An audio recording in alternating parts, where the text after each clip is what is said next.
Aqui o quarto de casal. Espaçoso. Com suíte.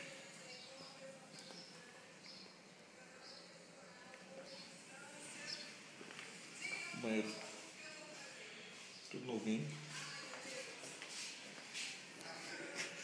São quarto com 3 camas. Cabe rede, ventilador. O Vitinho. Outro quarto com 3 camas, ventilador e armador. Tudo funcionando.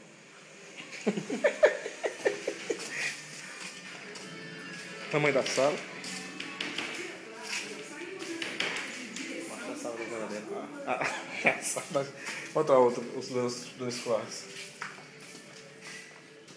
Isso aqui com a cama só. Não cabe mais cama no chão. E as duas casas com caseiro. Não precisa nem de segurança.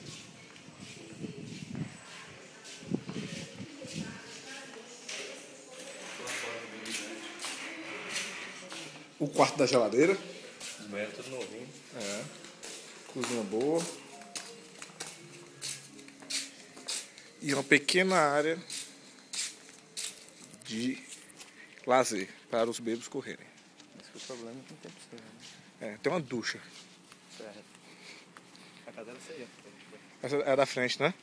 Você não lembra dessa casa aqui? Deixa eu ver. Essa casa aí, né? Olha ali, ó. Como é que termina ali?